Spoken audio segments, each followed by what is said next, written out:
flat earth researchers, debaters, and the relationship with the moon. And thought it would be worth raising some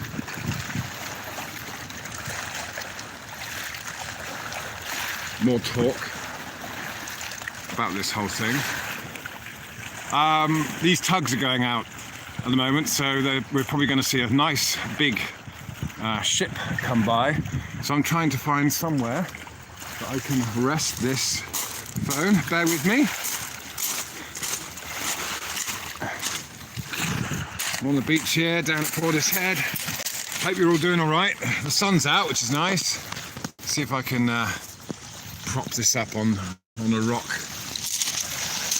It's a bit difficult because the Earth's spinning, but I'm gonna do some equations and hopefully we can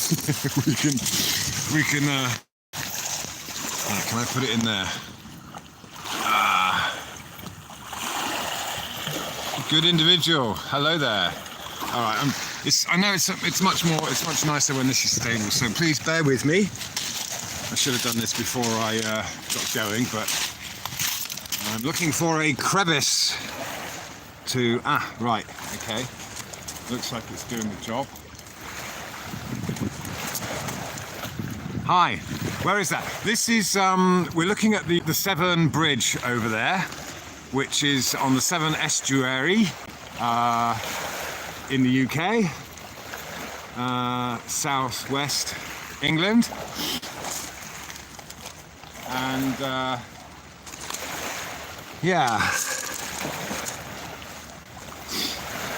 so as I said, those tugs are going out to go and pull in a liner. So pressure first, let's start with that. As I discussed yesterday, the tides and air pressure and temperature are intrinsically linked. I had a few kind of commenters assume that I was talking about one causing the other. No, I'm just saying that they are, you can either put things under pressure and they will heat up, or you can create pressure by heating things up.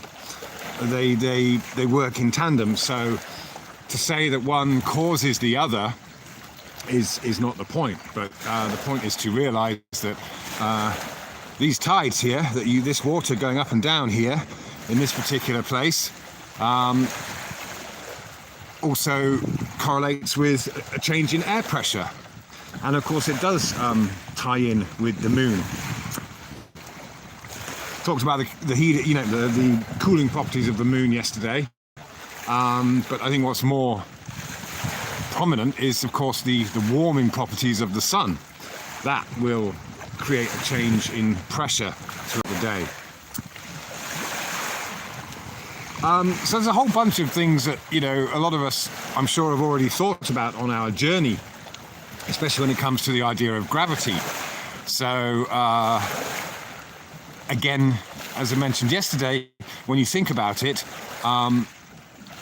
when you have pressure changes or flow of high pressure to low pressure, or these fluctuations, these are never affected or have any gravity, just the globe gravity just doesn't come into those equations. It doesn't affect air pressure at all. So this expansion or compression that we have in the atmosphere doesn't do anything. There's no relationship to this idea of gravity at all. It, in fact, completely debunks the whole idea of gravity. And of course, we are told that gravity on a globe creates this kind of container, holds everything in. But of course, the idea that the more mass something has, the heavier it is, because there is a greater attraction to the Earth because of this mystical force of gravity. Well, that means that it can't hold air in, because air doesn't have enough mass. It's not a solid mass, is it? So it's important to be clear about this distinction, isn't it? When they talk about gravity holding things down on the Earth, they're only ever really talking about something that has a fixed mass, like this rock, okay? And because it's in this fluid environment of air. So when it comes to fluids and gases and pressure, then gravity doesn't do anything there. There is no. We know that gravity can't be measured. Sure, you can measure the weight of this stone, and then you can convert that into this assumption that there's a force pulling it down towards the center of a spherical Earth. Blah blah blah. But you can't take a measurement of the gravity that's said to exist in the air. And that's, unlike anything else in the field of science or physics that you can measure. You can measure forces, but you can't measure this force of gravity on its own. You need to have a mass in the medium of air in order to be able to measure your so-called gravity. Otherwise, unless you have something here to measure, gravity doesn't exist. It's not there. It's just so it really is just a figment of our imaginations, and of course is a requirement to break the natural laws of physics and believe that we live on a globe, because we know that otherwise that would be impossible. So the globe is there in our minds simply because it's in this model, the heliocentric model, because it has to be. It's and then of course, once they decided on the heliocentric model and realized that they needed a globe, had to assume a globe for the model to work in of itself, then of course they had to think of a way to convince us we live on a ball, or how it's physically possible when we know it's not. So again, you think about it, so the tides and air pressure are related, and we know that temperature makes a difference to air pressure. But does this mean that the tides are, water is rising and lowering, ebbing and flowing, because it's coming up from underground somewhere? Is it being warmed by the sun? And is that creating the pressure difference? And is the pressure difference in the air? So I'm basically saying it still can be either one. The water could be rising and lowering, and this raising and lowering of the water would create a pressure difference in the air. Just as if you had in a container and you put a sealed container and you fill it, you push water into it, then you're going to create more air pressure above. In fact, that makes more practical sense than creating air pressure to lower or raise the water, because water, you can compress water, but you can't, when I say compress, I mean, you can have it, I put it under pressure, but you can put it under pressure, but it won't compress like air. Air we can compress, water won't compress. I suppose it might expand slightly when it's heated, and of course eventually it does turn into steam, whatever, so you've got that transition. But under normal conditions, where water just remains water, then you can't compress water like you can air. So in some senses it makes more sense that the water rising and falling with the tides is possibly coming from in the earth, like a heartbeat, like the flow of blood, whatever it may be.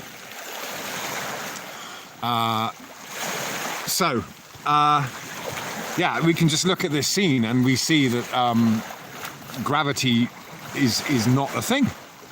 Look at the clouds.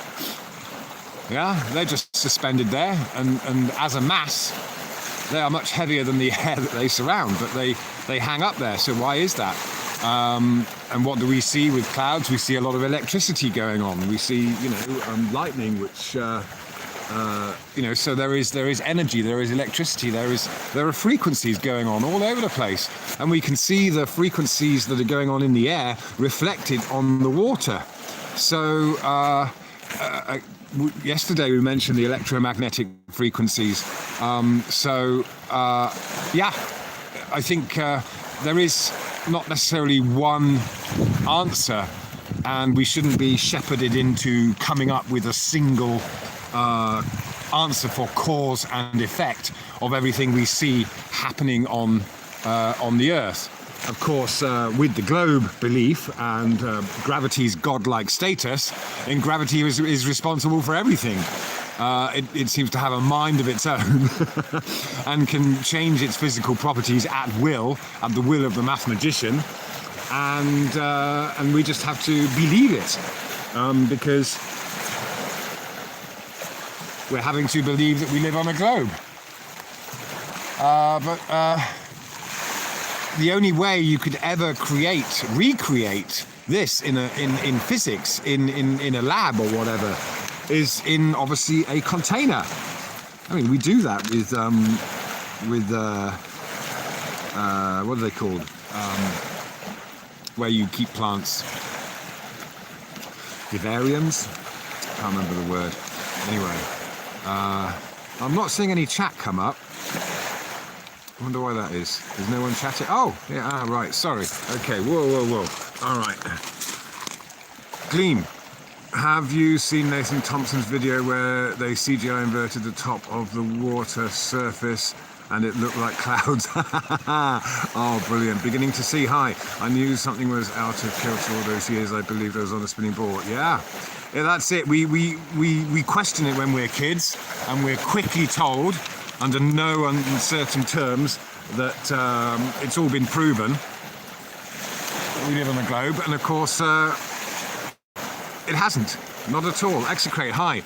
I seek demonstrations of how things could happen, not explanations of why it could happen. Why is a never-ending... Oh, that's a really good comment, my man. Absolutely spot on. Yeah.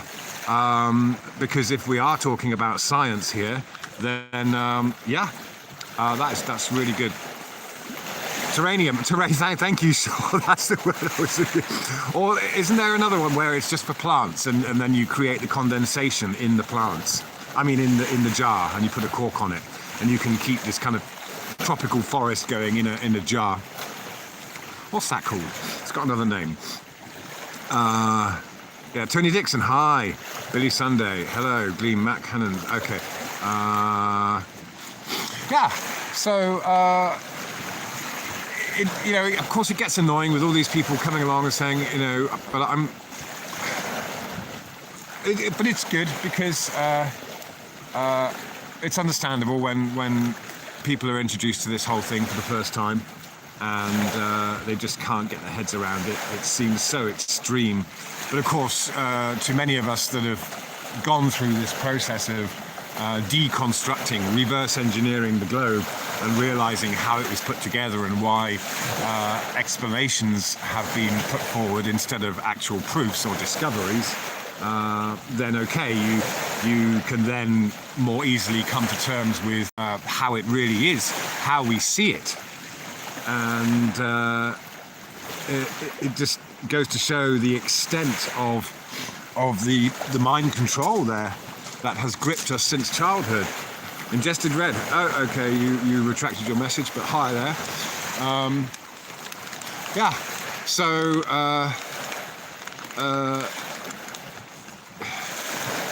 of course, ultimately, we are looking at intelligent creation.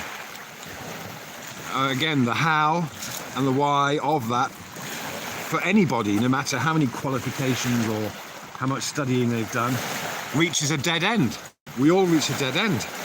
But we're all questioning it, and that's maybe a form of suffering in a way that we experience in this life, because from a very young age we are looking around us and asking questions, and a lot of it doesn't make sense. Whether it's well, what doesn't make sense most of the time is the way people are, the things, the environment that we're born into, and the social interactions that we see being played out, the political situations or whatever it might be. And as a child, it just baffles us. And we ask adults for, the reason why certain things happen. Why do people do this? Why don't they do that? And you can, but that's quickly extinguished, isn't it? That burning desire is extinguished, is dampened by this idea that they've got it all sussed out, and we shouldn't be asking questions anymore. Slave job. Okay, all right. Yeah. Turn off your TV. Nice one. Yeah. Who's that? Dinah Guevara. Hi. Okay. Mark Harrington. All right. Yeah. Good servant. We've been lied to. It's not hard to see what up now. Yeah. Yeah. Yeah. And that's all we're doing. Okay. Oh, what's that, Tony? Tides are intelligently designed filtration and aerating system for life in the air. Yes, Tony, makes total sense, because you cannot have stagnation. In order for anything to thrive and survive on this earth, requires this constant movement. That's just, again, this is, like you say, Tony, lost the connection. I hope you're still there. Sorry about that. Don't know what happened. Let's put it back, see if it stays connected. It's a nice little crag I found there. Come on, stay. All right. Okay. Yeah. So I hope you're still back on. Yeah. So cause and effect. Again, we cannot necessarily know the true cause and effect of these tide differences, pressure differences, temperature differences. Well, yeah, the temperature differences is obvious. It's the sun and the moon, but the relationship between pressure and the tides is there. It's recorded. It's a fact. It's science. It is a model per se, because you have these predictable changes that do become arbitrary, but they're predictable over a month or a season.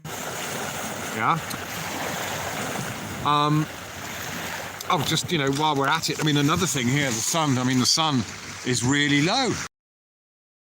The sun's really low in the sky now. It's I can't remember the time exactly, but it's coming up for midday. The sun has come up from over there. All right, that's, it's pretty much at its zenith, and I'm only looking up at something like a 45-degree angle. I'm not really sure how much, but of course, if I was in Phuket on the equator, then the sun would be directly overhead, pretty much, almost. Yes, we understand and we know. There's no difficulty perceiving how we're said to be on a globe Earth and it's tilting at different times of the year, what have you. But also, it's a simple observational fact that you could, the further away something is, the closer to the horizon it is. So here in north of the equator, then the sun is lower in the sky, so that means I'm just further away from it than when I'm at the equator. This is just, again, it's very, very simple. But of course, we've been taught or conditioned to completely ignore how observations are made in place of this globe Earth model. Absolutely mental. So we've got a ship coming along here. Hopefully it will come into view while there's a tug pulling it. And what I was going to point out here is that while the water here flows in a multitude of directions. It flows up that way towards the bridge, but it also flows down. And you can see it. Sometimes it's flowing furiously inland, and at other times it's flowing very fast out to sea. Or sometimes you've got these differences in some places close to the shore it's doing one thing, out there in the middle of the channel it's doing something else. So of course, again, this ebbing and flowing of the water has no relationship with this concept of gravity.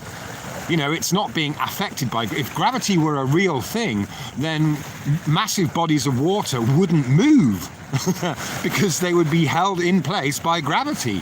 But they flow freely, and so in this respect, the water is not going up, is not changing its mind and going up and down to a higher or lower point of elevation, which is of course the argument you get when we're talking about water flowing, always flowing down a curve. Then you'll get the retort that, water just goes to a lower elevation, and you try to explain that if you put at least two people on an imaginary globe, then one is at a lower elevation to the other. And but then of course you get this argument of the direction of down always being towards the center of the earth. So there's again, it's the reality of the situation, the observations that any 1, 2, 3 or more people can make, and their relationship to each other is ignored. It's we've got this concept. So here's this liner. No, it looks like an oil tanker or something coming into view. You've got 3 tugs on it, one pulling, one by the side, and one at the back, which is at the moment being tugged, I suppose, by the ship. But of course, it's got this huge momentum at the moment. Whether it's going with or against the current out there, I don't know. But you just watching ships and water is just the proof that there is no such thing as this gravitational pull. It's water and air is being acted on by other forces. Gravity is not one of them. And then people, gravity's a weak force.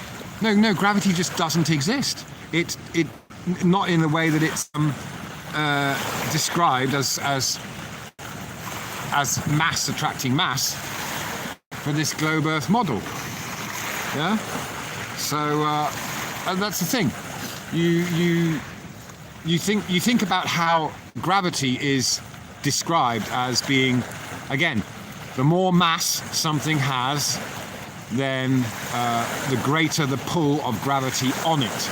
That's just, it would appear intelligent because it's taking that extra step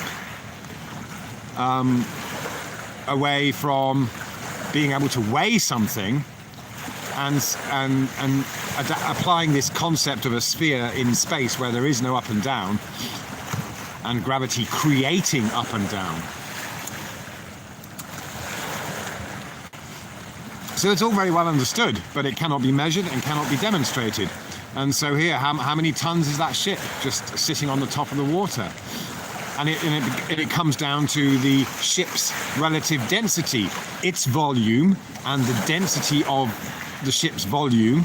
Again, it's like a stone. It's got a fixed mass, and there it is in the water. So it displaces water, but that again is something that's very predictable, measurable. But that's nothing to do with any external force. I'm getting a phone call. Damn. Just a minute. I I can't answer that. It says it's a private number. Yeah. So the chat's disappearing. I don't know if you're still there. Yeah. So none of this that we see here is in any way happening on a globe. Can't be. Yeah. And of course, we got some lovely examples of perspective here. The clouds going off to the horizon, they're not curving. Yeah. Again, if you take the concept of gravity and try to apply it to clouds, gravity, this imaginary force of gravity doesn't hold clouds in place.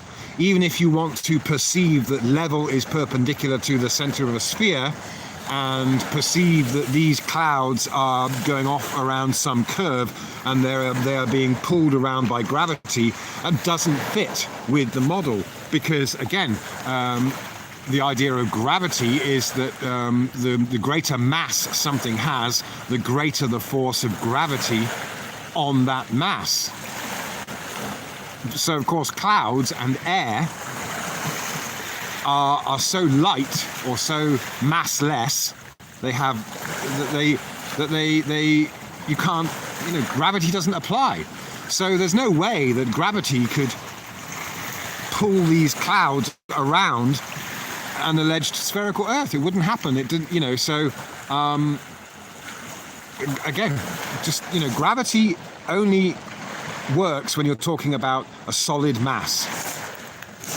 Gravity doesn't apply to the differences in pressure of air or water or the flow of water.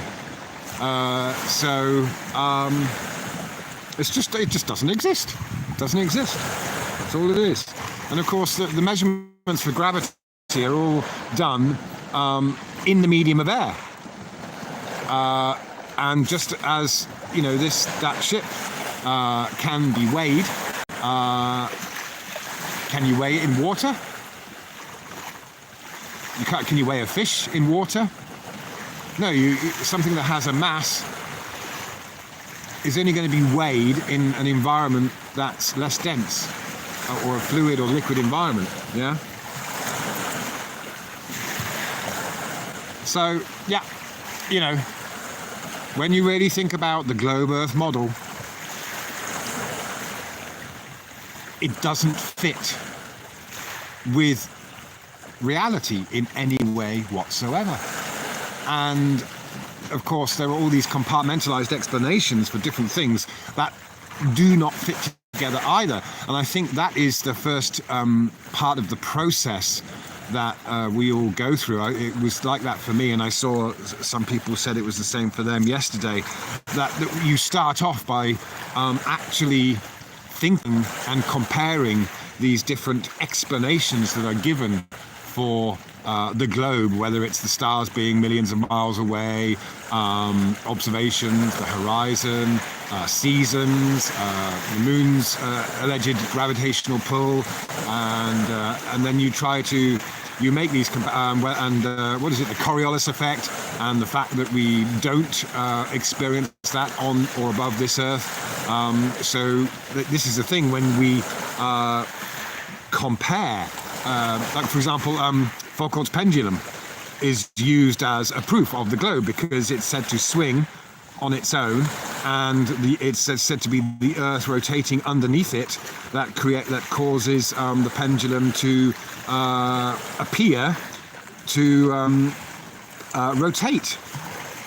But no, what actually happens is a pendulum will naturally rotate. Give it enough length and give it enough weight, and give it a kick every so often, and that's what a pendulum does. Everything does circles, so but then of course you take that proof, the Foucault's pendulum, and then try and apply that to aircraft, and all of a sudden, even though an aircraft is a powered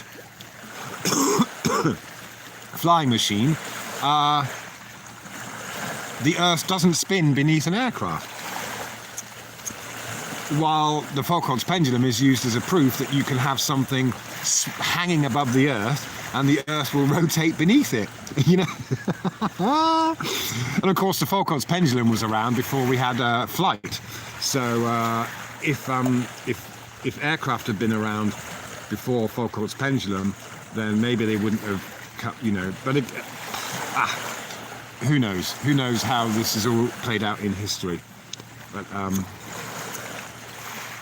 yeah, sorry, I'm not seeing the chat. Hang on, let me try and bring it up again. What's happening here?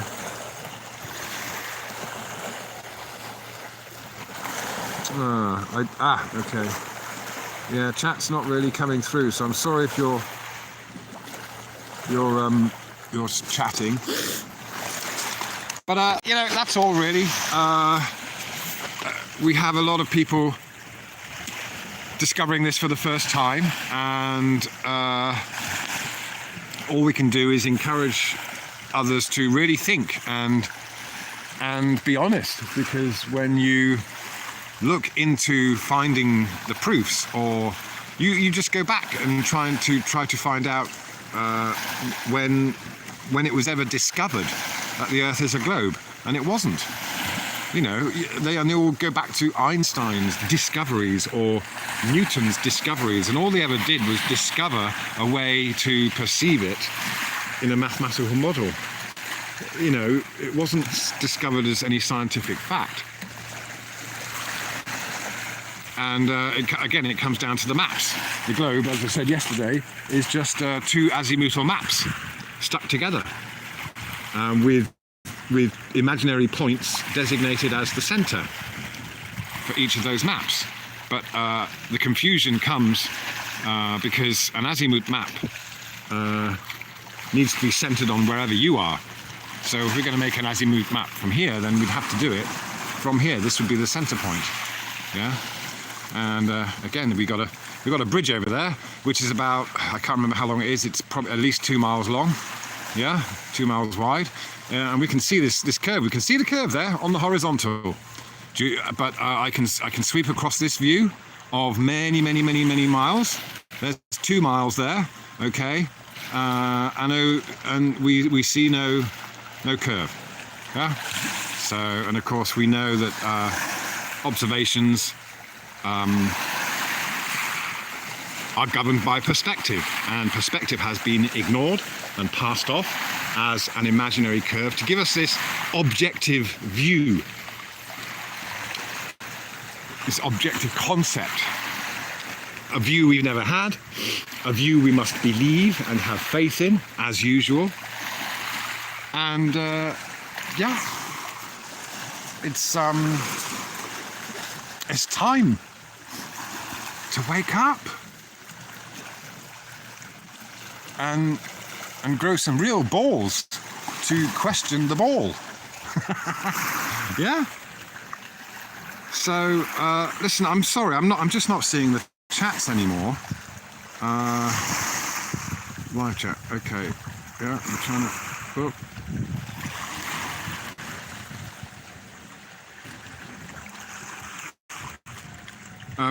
Ria says maybe we are on a flat Earth that has a slight wobble to cause tides. Possibly, but there is no way to detect movement.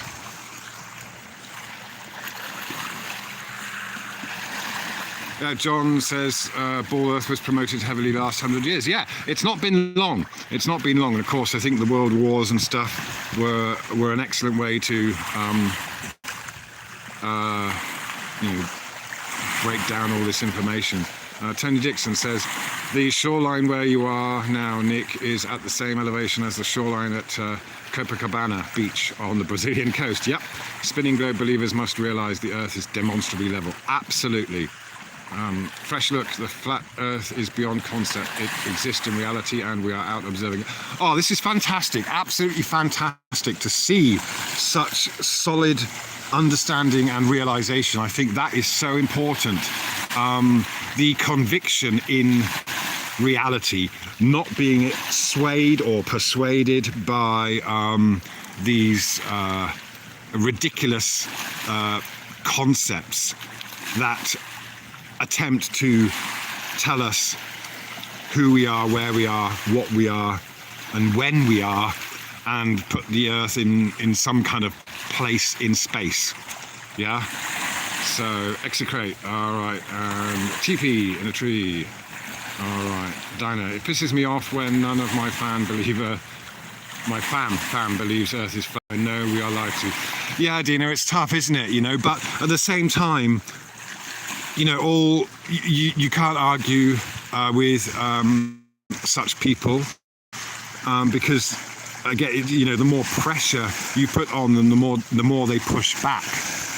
And we just have to have some kind of peace of mind that we can see why they argue, because it is all about the ego.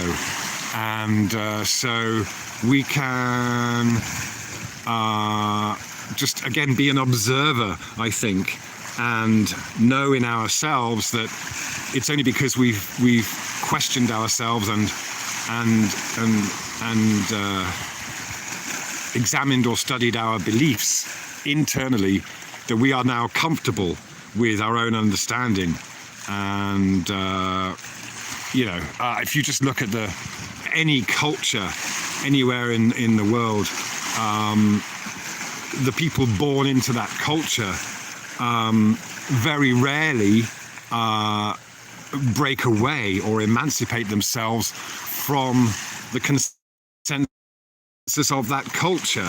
The consequences for us on a kind of fight or flight, a basic instinct level, are, of course, it comes down to a matter of survival, because what we're doing in our daily lives is surviving.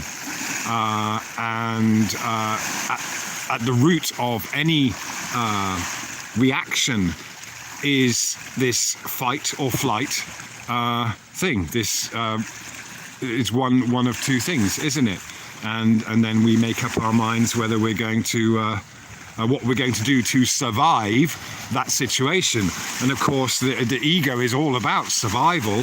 The ego fights for its own survival. And what we attempt to do when we start observing ourselves is we are recognizing that there is a bogeyman in the room.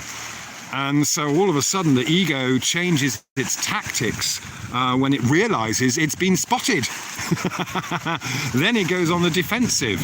Yeah, so you know, when we are observing and noticing this criminal and or stalker, and so we are killing it. We are creating that separation from the ego, and hence the ego fights, because it knows it is threatened, and its survival instincts kick in. And so there is this this period of tussling and you know, wrestling with the ego and our beliefs and our comfortable position of consensus. Yeah.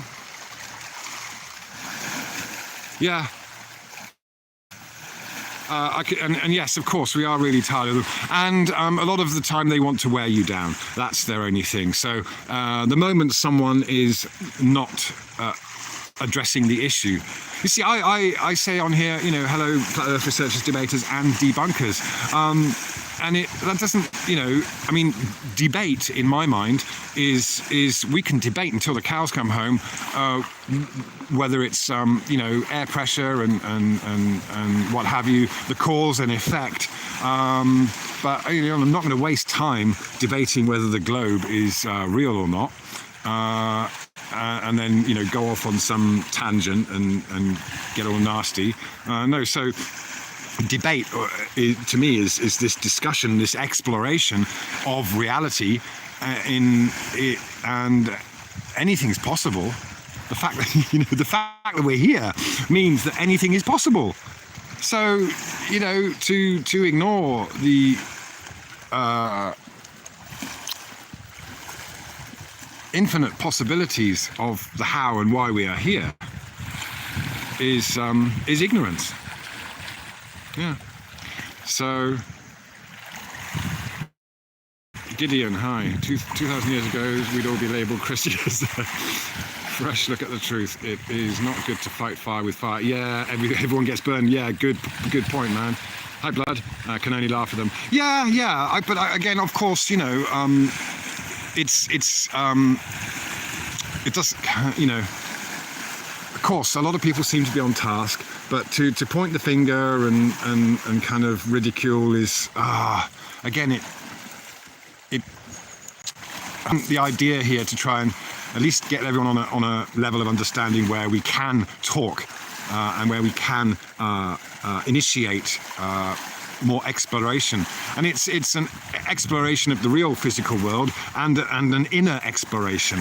I think personally, and I think it probably hits home to all of us in that respect, what this realization is part of this inner journey of exploration. We are exploring, we are trying to answer for ourselves the how and the why. Why am I here? What am I doing? What are we all doing here? What does it all mean? Etc. All that, these are internal questions. And of course, again, when the globe comes along and we get all these explanations and answers from people that are perceived to be in some kind of authority, then of course we have comfort with that. And it's a very male thing, isn't it? In that respect, because men hate to admit when they are lost. Yeah, that's one of these egotistical traits that you definitely see in men for sure. Is we might be, and we hate admitting that we're lost. So of course, when we think about this life and where we are, we have to come to terms with the realization that we are lost, and we don't know where we are, and it's a huge problem because we are using all this glitter and glitz in the material world and allowing ourselves to be swayed this way and that and being handed all these different beliefs because we feel desperate to latch on to something. And again, this is not, for a lot of the time we can't help it because we're born into a culture that is a certain way. So we're not given any choice of how to think or what to believe. Because we are given all these reasons and explanations and influenced from an early age. So, to break away from that in any culture is very, very, very, very difficult. And it doesn't happen unless we look inside. Yeah. I hope I'm not blabbing on too much. Dublix Flower Airstrip. You're so depressed. Don't be so silly. Don't be so silly. Yeah. Anything could happen in the next moment that would change your entire life. Yeah.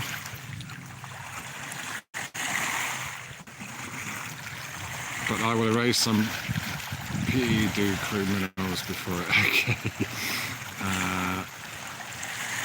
Fresh look at the truth. The earth does not care what we think, so maybe we could learn from that. Yeah. Well, isn't that interesting? The earth doesn't care what we think.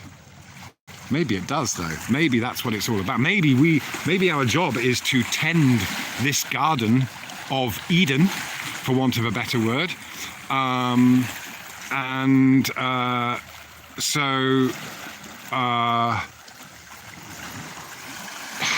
Yeah. A lot of this does come from wanting to make the world a better place, wouldn't you say?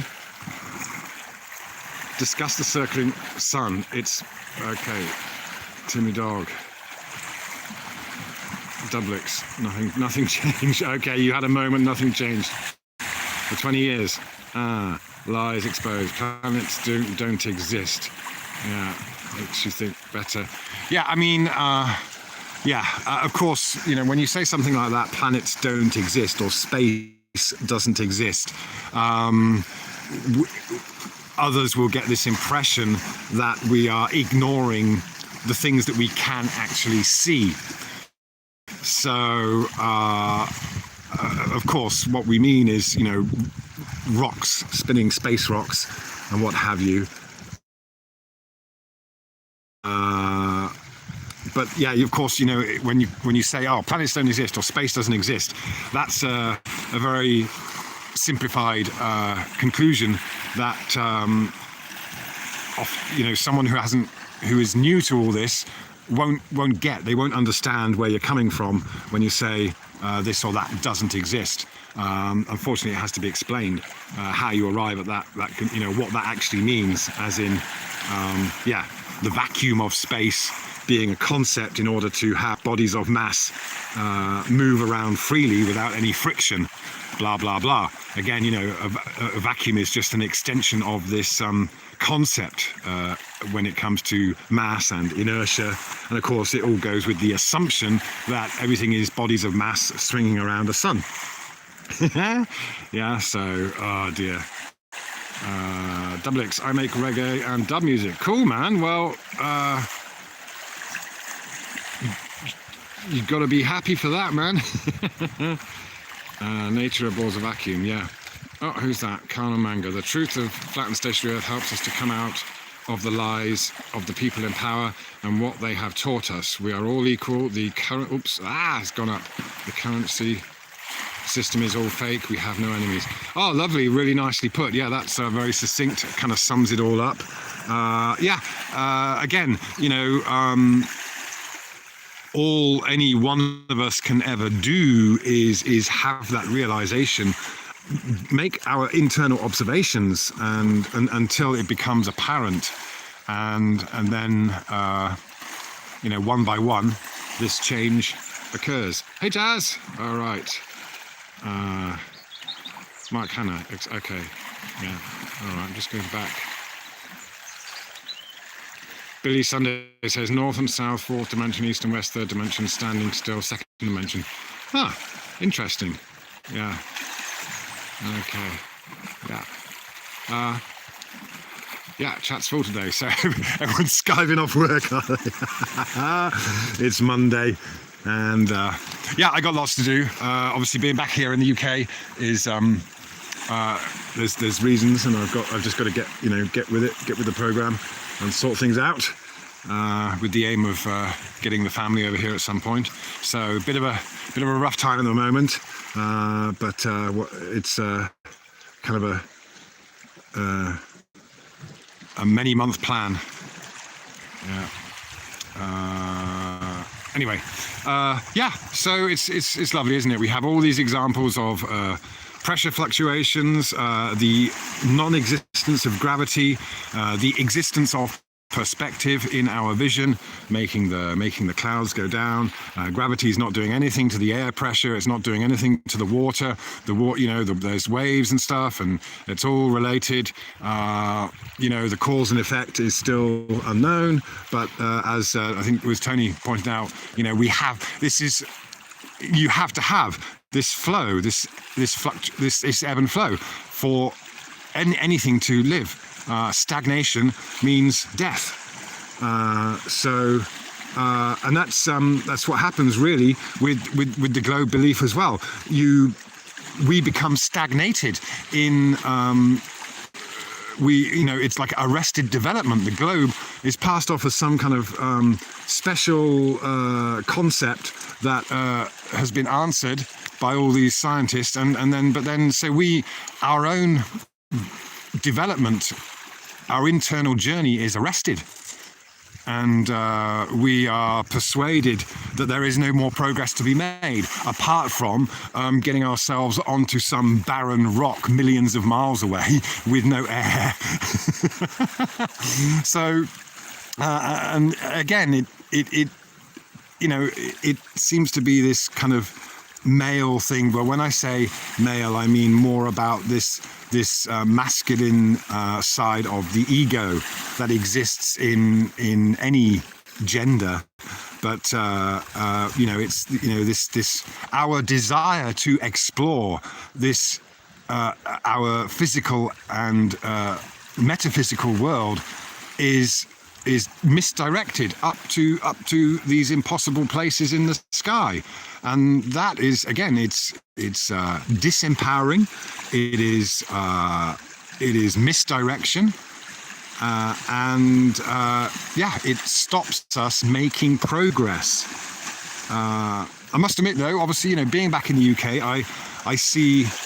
It's amazing. I was just thinking there are so many more opportunities here than some of the opportunities I've been trying to get by with in Thailand, for various reasons.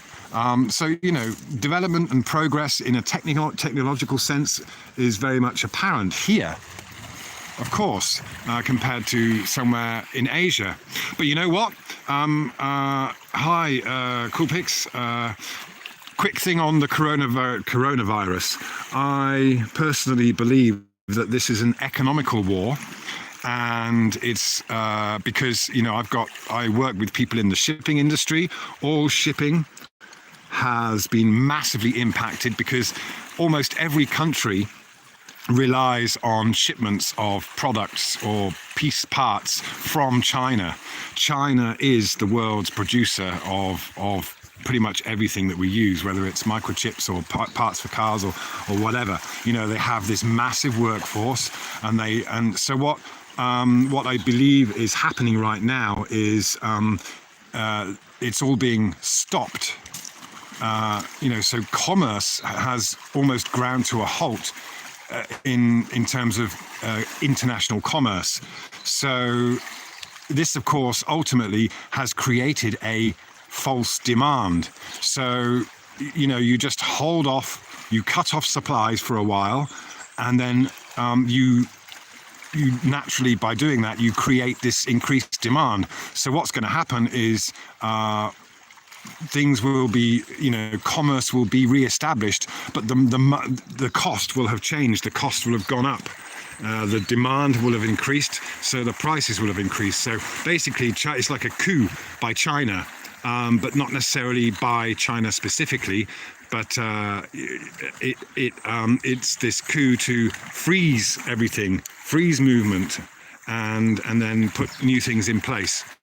And it's interesting that, for example, North Korea has been quietly developing itself and bringing itself up to so-called global standards for several years now. And, for example, they have this plan to increase, or they have implemented this plan for several years now, to increase tourism by 30% year on year. So by now, North Korea is gearing up to be a central place of production, manufacturing. They welcome Chinese tourists to North Korea. They are quite advanced now, although they still have pristine conditions. They have low light pollution. They have beaches. They have a hot season and a cold season. They've got the ski resorts. They've got the beach resorts. They've got everything in place, and they're ready to rumble. Yeah. So that's my prediction. North Korea is going to become as powerful, or maybe work in collaboration with China. And if you see the way, again, this is not against the Chinese, but if you see the way the Chinese community has operated for the past several hundred years as it's expanded and inhabited different countries, they do it in a very clever way in which they ingratiate themselves into that culture. Now, I've seen this in Phuket and many other countries around that area where you have a very strong Chinese community, and what they do is the reason they are successful is because they all help each other out. And it's a bit like the Jews in that respect. They've done the same thing. They quietly integrate. They supply the for the demand that is in any particular place, and they become established. But what they do is, as commercial enterprises, they still work as one massive group. So they will, for example, they'll have their weekly meetings or even daily meetings. For example, the Chinese community that kind of came to Phuket several hundred years ago, set itself up, and they would have their daily meetings, and so they were able to collaborate as a whole and become a much stronger force, even though they're just on the surface going about their daily lives.